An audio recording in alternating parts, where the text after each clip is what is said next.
ও আল্লাহর মুহাব্বতের গোলাম, কেমন একজন নবীর উম্মত হিসাবে পৃথিবীর জমিনে আগমন করলাম, যেই নবীজিকে আমার রবের পক্ষ থেকে এত বড় আখলাক, এত বড় চরিত্র, এত বড় আদর্শ দান করেছি। আজকে নবী চিনতে পারলাম না বলে নবীর জীবনে আমার জীবনের ভিতরে প্রতিষ্ঠা করতে পারি না। কেমন একজন নবী পাইলাম, যেই নবীর আদর্শ, যেই নবীর আখলাকের যেমন অভাব নাই, সেই নবীর মুজিজার অভাব নাই, মুজিজার অভাব নাই। আল্লাহ পাক আমার নবীজিকে এমন সম্মান, এমন মর্যাদা, এমন ইজ্জত দান করেছে। নবী আমার যদি একবার কোনো খাবারের মধ্যে স্পর্শ করে দিত, সাথে সাথে এই খাবারটা নবীজি ইচ্ছা করলে হাজার হাজার মানুষের মধ্যে মেহমানদারি করাতে পারত। খন্দকের যুদ্ধের ময়দানে আল্লাহ নবীজি চলে গেলেন, সেখানের মধ্যে কষ্ট অনেক বেশি ছিল, কারণ এটা তো পরীক্ষা খননের যুদ্ধ ছিল। প্রতিটা সাহাবায়ে কেরামরা এই পাথরের পর পাথরে শক্ত মাটি খনন করতে করতে অনেকে কষ্টের সম্মুখীন হয়ে যায়। একজন সাহাবী আসছে নবীজির কাছে, তার নাম ছিল জাবের ইবনে আব্দুল্লাহ রাদিয়াল্লাহু তাআলা আনহু। আয়েশা বলতেছে, নবীজি গো, আমি এই মুহূর্তে বড় ক্ষুধার্ত, আপনি যদি আমাকে অনুমতি দেন আমি আমার বাড়িতে গিয়ে একটু খাবার খেয়ে আসবো। রহমতে আলম নবী আবার জাবেরকে বলেন, এরে জাবের, তুমি কি আমি নবীর চেয়ে থেকে বেশি ক্ষুধার্ত? বলে, নবী গো, আপনি কতটুকু ক্ষুধার্ত আমার তো জানা নাই। আল্লাহ নবীজি আবার জুব্বা মোবারকটা উঠাইলেন, বলতেছেন, এরে জাবের, তাকায় দেখো, আমি নবীজি এত ক্ষুধার্ত, যার তাড়না সহ্য করতে না পারিয়া পেটের মধ্যে পাথর পর্যন্ত বেঁধে রাখলো। আমার নবীর ক্ষুধার তাড়না দেখে জাবের সহ্য করতে পারেন। ওরে আল্লাহর বান্দা, রহমতে আলম নবী এই ক্ষুধার তাড়না নিয়ে ইসলাম প্রতিষ্ঠা করেছে, দিন প্রতিষ্ঠা করেছে। আল্লাহ নবীজির ক্ষুধার তাড়না সহ্য করা না দেখিয়া, সহ্য করতে পারে না এই দৃশ্যটা দেখার সাথে সাথে জাবির ইবনে আব্দুল্লাহ দেরি করে নাই, তার বাড়িতে চলে গেল। বিবির সামনে দাঁড়ায় দাঁড়ায় ডেকে ডেকে বলেন, বিবির, রহমতে আলম নবী ক্ষুধার তাড়নায় পেটের মধ্যে পাথর বাঁধছে। বিবি ডেকে ডেকে বলেন, স্বামী গো, তাহলে এবার কি করা যায় একটু বলো। স্বামী আবার ডেকে ডেকে বলেন, বিবি রে, ঘরের মধ্যে খাবার থাকবে আর আমার নবী ক্ষুধার তাড়না সহ্য করতে না পারিয়া এইভাবে জমিনের মধ্যে কাতরাইবে, আমি কখনো সহ্য করতে পারবো না রে বিবি। এরে বিবি, একটু বলো আমার ঘরের মধ্যে কতটুকু খাবার আছে, রহমতে আলম নবীরে আমি দাওয়াত দেওয়ার জন্য যাব। বিবি বলে, স্বামী গো, ঘরের ভিতরে শুধুমাত্র 3 জনের খাবার আছে। কথাটা শোনার সাথে সাথে এবার জাবির ইবনে আব্দুল্লাহ দৌড়ায় নবীর কাছে চলে গেল, ডেকে ডেকে বলেন, নবী গো, এই মুহূর্তে আমার ঘরের মধ্যে 3 জনের মতো খাবার খাওয়া যাবে, এই উপযুক্ত খাবার আছে। আমার নবী বলেন, জাবির রে, একা একা আমি নবীরে তুমি মেহমানদারি করাবা, সেটা কখনো হতে পারে না। আমি নবীজি ঘোষণা দিলাম, আমার সাথে যত সফর সঙ্গী সাহাবায়ে কেরামরা আছে সবাইকে নিয়ে তোমার বাড়িতে উপস্থিত হয়ে যাব। সুবহানাল্লাহ, সবাইকে নিয়ে তোমার বাড়িতে যাব। আল্লাহ নবীজির সাথে হাদিসের কিতাবে আসছে, যারা যুদ্ধ করার জন্য এসেছিলেন তাদের পরিমাণ ছিল 3000। সুবহানাল্লাহ। কোন কোন বর্ণনায় আসছে নবীজি 3000-এর মধ্য থেকে 1000 নিয়ে আসছে। আল্লাহর নবী রহমতে আলম নবী 1000 সাহাবায়ে কেরামদেরকে নিয়ে জাবির ইবনে আব্দুল্লাহর দরবারে উপস্থিত হয়ে গেছে। রহমতে আলম নবী যখন জাবিরের বাড়িতে আসলেন, জাবিরকে বলেন, এরে জাবির, খাবার কয়জনের? বলে, 3 জনের, নিয়ে আসো। আমার নবীজির সামনে এবার খাবারটা উপস্থাপন করা হলো। আমার নবীজি খাবারটা হাত দিয়ে স্পর্শ করে এবার ঘোষণা দিয়ে দিল, ও সাহাবায়ে কেরামরা, একের পর এক সিরিয়াল মোতাবেক খাবার বন্টন করতে থাকো। জাবির ইবনে আব্দুল্লাহ বলেন, আমি নিজ চোখে তাকায় তাকায় তাকায় তাকায় দেখতেছি একের পর এক 3 জনের খাবার বন্টন করা শুরু হয়ে গেছে। একজন থেকে শুরু হয়েছে, 2 জন 3 জন করতে করতে 100 জন পরিপূর্ণ হয়ে গেল, 200 জন পরিপূর্ণ হয়ে গেল, 300 জন পরিপূর্ণ হয়ে গেল। এইভাবে 1000 সাহাবায়ে কেরামের সামনে খাবার চলে গেল। সবাই পরিপূর্ণভাবে পরিতৃপ্তি সহকারে খাবার ভক্ষণ করলেন। আমার নবী আবার ঘোষণা দেয়, ওরে সাহাবায়ে কেরামরা, একটু বলো ব্যাপারটা কি, আর কোনো খাবারের শর্ট আছে কিনা? তোমরা কি পরিতৃপ্তিতার সাথে খাবার ভক্ষণ করছো কিনা একটু বলো। কথা শোনার সাথে সাথে সাহাবায়ে কেরামরা ডেকে ডেকে বলেন, ইয়া রাসূলুল্লাহ, ইয়া হাবিবাল্লাহ, আজকে এই দিবসে যেইভাবে পরিতৃপ্তিতা সহকারে খাবার খেয়েছি, নিজেদের বাড়িতেও সেই পরিতৃপ্তি সহকারে খাবার খেতে পারি না। জবানটা খুলে বলুন সুবহানাল্লাহ, আর জোরে আওয়াজ দেয়া বলুন সুবহানাল্লাহ। मस्जिद में कलमा में नमाज़ों में अज़ान में है नाम इलाही से मिला नाम मोहम्मद, है नाम इलाही से मिला नाम मोहम्मद। फरमाते हैं आदम के मुझे खुल्द तुरी में, लेके हाँ हुआ तो बाप मिला नाम मोहम्मद, लेके हाँ हुआ तो बाप मिला नाम मोहम्मद। महबूब किया सल्ले अला नाम मोहम्मद, आंखों के दिया दिल के जिला नाम मोहम्मद, आंखों के दिया दिल के जिला नाम मोहम्मद। ও আল্লাহর মহব্বতের বান্দা, সেদিন থেকে জাবির ইবনে আব্দুল্লাহ ঘোষণা প্রদান করে দিন, আমি আমার নবীর উপরে যেটুকু ঈমান ছিল আরো পরিপূর্ণ ঈমান বেড়ে গেল। ও আল্লাহর মহব্বতের বান্দারা, আজকে আমরা যারা জমিনের মধ্যে আছি, আমরা এমন একজন নবীর আদর্শের উম্মত হিসেবে পৃথিবীতে আগমন করলাম। নবীজির হাতে আল্লাহ পাক যেমন বরকত দিয়েছে, নবীজির জবানের মধ্যে তেমন বরকত দিয়েছে। শুধু তার মধ্যে সীমাবদ্ধ নয়, ওই নবীর আদর্শ মোতাবেক জীবন পরিচালনা করতে পারলে দুনিয়া থেকে বিদায় হয়ে যাব, কবরে গিয়ে নবীর সেই রাস্তা সহজে পেয়ে যাব।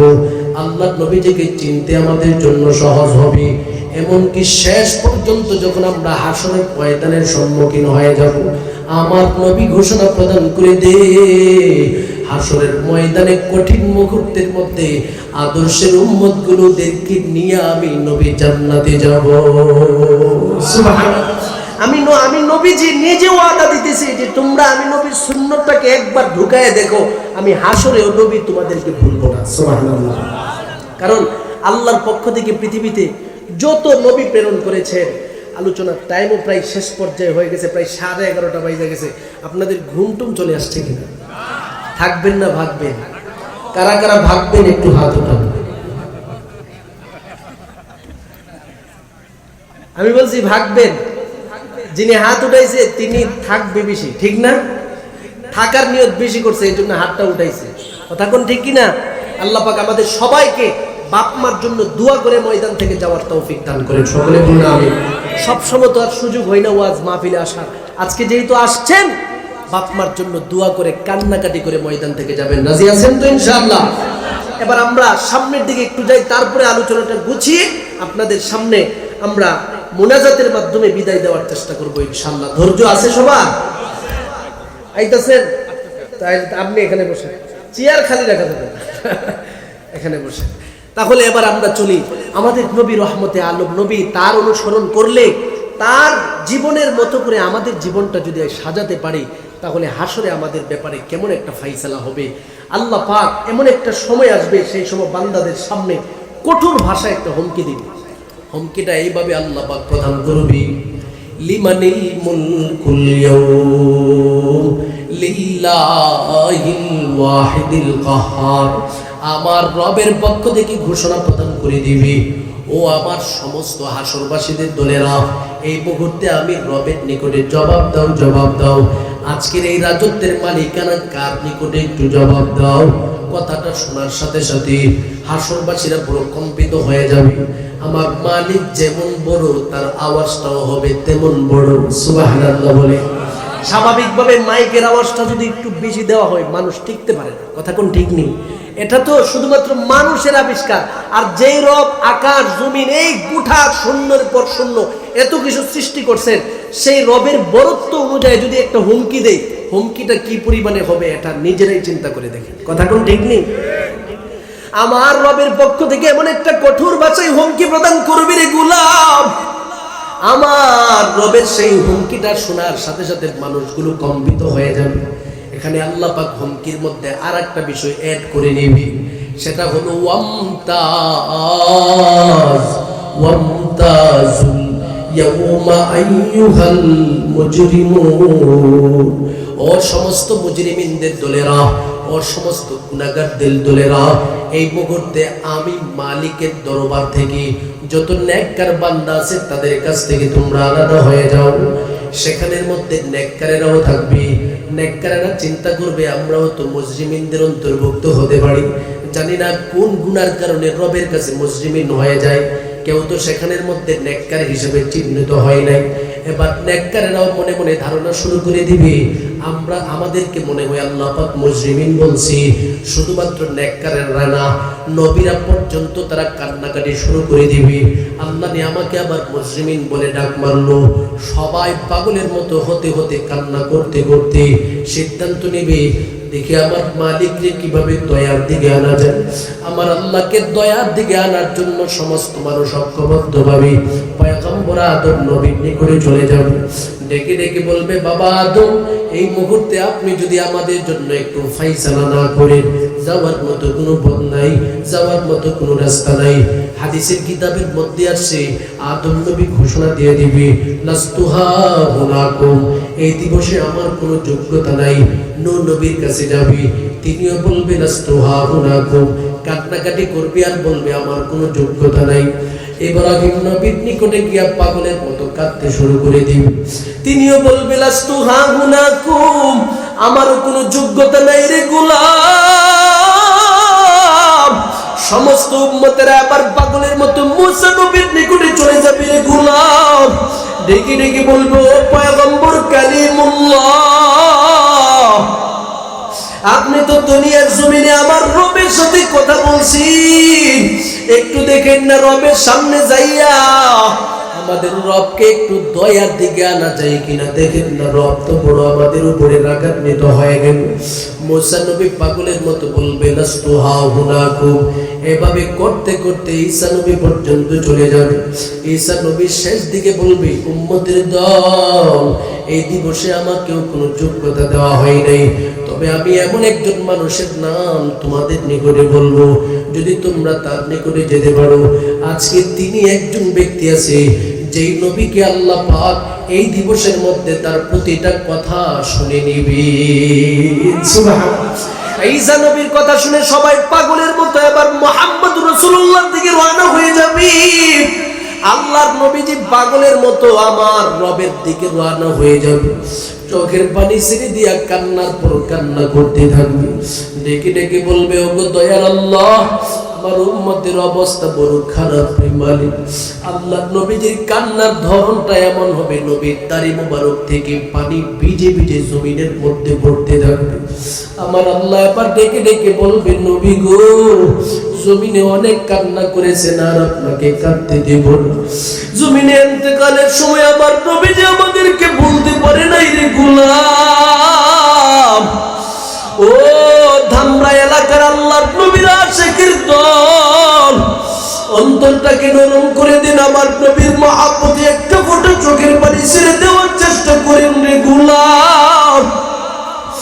নবী আমার যখন ইন্তেকালের সম্মুখীন হয়ে যায়, আম্মা জান আয়েশা বর্ণনা করেন, আমি তাকায় দিকে আমার নবীর চোখ থেকে জোর জোর জোর জোর করে পানি বেয়ে বেয়ে পড়তেছি। আমি আমার নবীর দিকে তাকায় তাকায় বললাম, নবী গো, আপনি কেন এইভাবে কান্না করতেছেন? অথচ গফারাল্লাহু মা তাকদ্দামা মিন যানবিহি ওয়া মা তাআখার। ওগো নবী, আপনার জীবনের যত গুনাহ আছে আমার মালিক মাফ করে দিয়েছি, আপনার কোনো গুনাহ নাই। তারপরেও কেন এইভাবে আপনার চোখের পানির মাধ্যমে দাড়ি মোবারক পর্যন্ত ভিজে গেছি? ওরে আশিক রাসূলের দল, আমার নবী আবার আম্মা জান আয়েশার দিকে তাকিয়ে বলে, আয়েশা রে, আমি নবী আমার ফ্যামিলির জন্য কাঁদি না, আমার জন্য কাঁদি না। ওরে আয়েশা, আমি নবী কান্না করি, আমি নবী দুনিয়া থেকে বিদায় হওয়ার পর আমার কলিজার টুকরা উম্মত গুলি জমিনে আগমন করবি, তারা আমি নবীর সহবত পাবে না, আমি নবীর কাছে বসতে পারবে না, কথা শুনতে পারবে না। তারা যদি আমি নবীরে ভুলে যাই, আমি নবীর আদর্শ ভুলে যাই, তাদের টেনশন, তাদের চিন্তা নিয়ে আমি নবী যেভাবে কান্দি, আম্মা জানা আয়েশার সামনে যখন আমার নবী কান্দি, জিবরাইল আমিন প্রথম আসমান থেকে কাঁদু কাঁদু করতে ডেকে ডেকে বলেন, নবী গো আপনি আর কান্না করবেন না, আপনার কান্না দেখে রবের পক্ষ থেকে সহ্য হচ্ছে না গো নবী। ও গো নবী, এই মুহূর্তে আপনি আপনার কান্নাটাকে বন্ধ করে দিন। আপনার রবের পক্ষ থেকে স্পষ্ট ঘোষণা প্রদান করে দিয়েছি, হাসরের ময়দানে আপনি নবীজিকে আপনার আদর্শের উম্মতের পক্ষে সুপারিশ করার জন্য সবার আগে সুযোগ প্রদান করে দিবি। সুবহানাল্লাহ, জবানটা খুলে বলুন সুবহানাল্লাহ। আমার নবীজি সেই কথাটা হাসরের ময়দানে আমার রবের নিকটে স্মরণ করাতে থাকবে আর বলতে থাকবে, আল্লাহ আপনি না জমিনের মধ্যে বলছেন ওয়ালা সাউফা ইউতিকা রাব্বুকা ফাতারদা, ওগো মালিক আপনি না আমাকে এমন ভাবে সন্তুষ্ট করাবেন আমি যা চাইবো আপনি তা দিবেন। ওগো আল্লাহ, আজকে আপনার কাছে আমি যে চাওয়াটা চাই সেটা হলো, সমস্ত উম্মতের অবস্থা বড় খারাপ, নবীদের অবস্থা বড় খারাপ, একটু দয়ার নজরে তাকায়া সবার জন্য নূরের রাস্তাটা, আলোর রাস্তাটা একটু সহজ করে দিবে। এটাকে বলা হয় শাফাতে কুবরা। আল্লাহ পাক বলবে, নবী গো আপনার বরকত অন্যান্য নবীদেরকে আজকে সুপারিশের সুযোগ প্রদান করে দিলাম, তাদেরকে আমি আল্লাহ পাক সহজ রাস্তা দিয়ে দিলাম। এবার শাফাতে বস্তার দিকে যাবে, আমার নবীজি এবার কান্না করতে করতে বলবে, আল্লাহ আমার নেককার মহাব্বতের উম্মতগুলোকে আমি দেখতে চাই, তাদেরকে নিয়ে জান্নাতে যাব। আমার আল্লাহ বলেন, নবী গো সেটাও সুযোগ করে দিলাম। হাদিসের মধ্যে আসছে তৃতীয় নাম্বার আর একটা শাফাত আছে, সেটা শেষ দিকে হবে, যাকে বলা হয় শাফাতে সুগরা। আমার নবীজি এবার শেষ দিকে যে শাফাতটা করবে, আল্লাহর কাছে বলবে, আল্লাহ আমার কলিজার টুকরা কিছু উম্মত আছে যারা আমি নবীর আদর্শ মানার চেষ্টা করেছি, আমি নবীর আদর্শ মেনে মেনে নিজের জীবন পরিচালনা করেছি, ঘরের ভিতরে ছিল, ঘরটাকে আমি নবীর সুন্নাত দিয়ে সাজাইছি, আমি নবীর মহাব্বত দিয়ে সাজাইছি, তার ফ্যামিলিটাকে আমি নবীর সুন্নাত দিয়ে সাজাইছি, মহিলা মাদ্রাসায় কন্যাটাকে পাঠাইছি, ছেলে সন্তানটাকে ছেলেদের মাদ্রাসায় পাঠাইয়া সূচনা লগ্নে তাকে দিনদার বানাইছি, বুজুর্গ বানাইছি, পর্দা শিখাইছি, আমি নবীর আদর্শ শিখাইছি, নিজে যেমন আদর্শের ভিত্তিতে চলছে ফ্যামিলিটাকেও চালাইছি, নিজে যেমন আদর্শের ভিত্তিতে চলছে সমাজটাকেও আদর্শের ভিত্তিতে চালাইছি, নিজে যেমন আদর্শের ভিত্তিতে চলছে রাষ্ট্রের মধ্যে কিভাবে নবীর আদর্শ আনা যায় এই চেষ্টাটা পর্যন্ত তারা করেছে, দিন কায়েম কিভাবে রাষ্ট্রের মধ্যে হয় এই চেষ্টাটা পর্যন্ত তারা করছে। আমি নবীজি এই সমস্ত মানুষগুলোকে একটু দেখতে যাই, আমার আল্লাহ বলবে, নবী গো এটারও সুযোগ আপনাকে দিয়ে দিলাম। সুবহানাল্লাহ বলেন। এবার আমার নবীজি একটা একটা করে মানুষ দেখবে আর বলবে, ও আমার মহাব্বতের উম্মত, তুমি আমার কলিজার টুকরা উম্মত, তোমাকে ছাড়া আমি নবী কখনো জান্নাতের ভিতরে যেতে পারবো না। সাথে সাথে সবাইকে জান্নাতের সার্টিফিকেট দিতে থাকবে। সাহাবীরা এই হাদিস শোনার পর ডেকে ডেকে বলেন, নবী গো কোটি কোটি মানুষ থাকবে, সেখান থেকে আপনার আদর্শের উম্মত আপনি চিনবেন কেমনে? আমার নবী বলেন, যারা আদর্শের উম্মত হবে, সীমাহুম ফি বুজুহিহিম মিন আসারিস সুজুদ, তাদের প্রত্যেকের কপালের মধ্যে সেজদার চিহ্ন থেকে নূরের আলো ঝলমল ঝলমল করতে থাকবে। আমি নবীজি তাদের নূর দেখে দেখে চিহ্নিত করে করে আল্লাহ জান্নাতি মুমিনের কাফেলার অন্তর্ভুক্ত করে নেব। সুবহানাল্লাহ। তাহলে বলেন তো দেখি, দুনিয়ার জীবন সুসজ্জিত করতে, আখিরাতের জীবন সুসজ্জিত করতে নবীর আদর্শের প্রয়োজন আছে না নাই? আমার আল্লাহ এটাই বলতে চায় আমার তেলাওয়াতকৃত আয়াতে। আল্লাহ বলেন, নবী গো দুনিয়ার সবাইকে আপনি জানায়া দেন, কুল আপনি বলে দেন, ইন কুনতুম তুহিব্বুনাল্লাহ, বান্দা তোমরা যদি আমি আল্লাহর সাথে ভালো একটা লাইন লাগাইতে চাও, সুসম্পর্ক করতে চাও, আমার নবীর অনুসরণের মাধ্যমে তোমার ব্যক্তি জীবন চালাও, ফ্যামিলিগত জীবন চালাও, সামাজিক জীবন চালাও, রাষ্ট্রীয় জীবন চালাও, জীবনটাকে চালাইবা, আমি রবের পক্ষ থেকে তোমার জন্য দুইটা পুরস্কার নিয়ে বসে আছি। এক নম্বরের পুরস্কার, ইউহিব্বুকুমুল্লাহ, আমি আল্লাহ নিজে তোমাকে ভালোবাসতে শুরু করব। সুবহানাল্লাহ বলে। 2 নম্বরের পুরস্কার, ওয়া ইয়াগফির লাকুম যুনুবাকুম, বান্দারে তোমার জীবনের যত গুনাহ খাতা আছে আমি আল্লাহ পাক maaf করে দিব। আল্লাহ পাক আমাদের সকলকে নবীর আদর্শ বাস্তবায়ন করে আমার রবের সাথে সুসম্পর্ক লাগানো তৌফিক দান করেন। সকলে বলুন আমিন। বলেন তো দেখি, এবার নবীর সাথে সুসম্পর্ক লাগাইতে গেলে আমেনা হুসাইনা মহিলা মাদ্রাসার সাথে সম্পর্ক লাগানোর প্রয়োজন আছে না নাই? আমার নবী 1450 বছর আগে ঘোষণা দিয়েছেন, আল মসজিদু বাইতুল্লাহ ওয়া মাদ্রাসাতু বাইতি, মসজিদ হলো আল্লাহর ঘর, মাদ্রাসা হলো আমি নবীর ঘর। সেখান থেকে দিন শিখেই মানুষ মসজিদমুখী হবে। এই যে এখানে যে মেয়েগুলো মাদ্রাসায় পড়তেছে, এই মেয়েদের ঘর থেকে যে সন্তানগুলো জন্মগ্রহণ করবে, আমি নিশ্চিত এই সন্তানগুলো যখন বালেগ হয়ে যাবে, মা সন্তানকে বলবে, যা আর ঘরে বসে নামাজ পড়ার সুযোগ নাই, মসজিদে যা। কথা ঠিক কিনা? তাহলে আল্লাহর ঘর দেখানোর রাস্তাটা মাদ্রাসা থেকেই মানুষ চিহ্নিত করে থাকে, শিখিয়ে থাকে। তাহলে মাদ্রাসাকে জীবিত করার প্রয়োজন আছে না নাই? অনেকে মনে করে যে একটা মসজিদ বড় করে বানায়, মাদ্রাসার প্রয়োজন নেই। মাদ্রাসা দিয়ে কি হবে? শুনেন, মসজিদ পৃথিবীর জমিনের প্রতিটা অংশ, প্রতিটা ইঞ্চি জায়গাকে আল্লাহ পাক বানায় দিয়েছে। সুবহানাল্লাহ। যদি মাদ্রাসা থাকে, দিন থাকে, মাদ্রাসার শিক্ষা থাকে, তাহলে যে ছাত্রটা দিন শিখলো সে মাসলা মাসাইল মাদ্রাসা থেকে শিখা এখানে যে আপনারা বসে আছেন, এখানে এসে নামাজ আদায় করতে পারবে। কথা ঠিক কিনা? জীর্ণ শীর্ণ একটা ঘর শুধুমাত্র বানাইলো, উপরে আপনার শুধুমাত্র খেজুরের গাছ, খেজুরের যে পাতা আছে এই পাতা দিয়ে সাজাইলো, সাইডটাকে আপনার মনে করেন ছলা টোলা দিয়ে কোনো মতে সাজাইছে, সেটার মধ্যেও মাদ্রাসা পড়নেওয়ালা বান্দা নামাজ পড়বে। কথা ঠিক কিনা? তাহলে বোঝা গেল মাদ্রাসায় যারা পড়ে, দিন যারা শিখে, তারা পৃথিবীর যে কোনো জায়গাকে ইচ্ছা করলে মসজিদ বানাতে পারে। কথা ঠিক কিনা? তাই মসজিদের তুলনায় মাদ্রাসার শিক্ষাটাকে বেশি গুরুত্ব যত দিতে পারবো, তত বেশি গোটা জমিনের প্রতিটা ইঞ্চি জায়গাকে আমরা মসজিদ বানাতে পারবো। কথা ঠিক কিনা?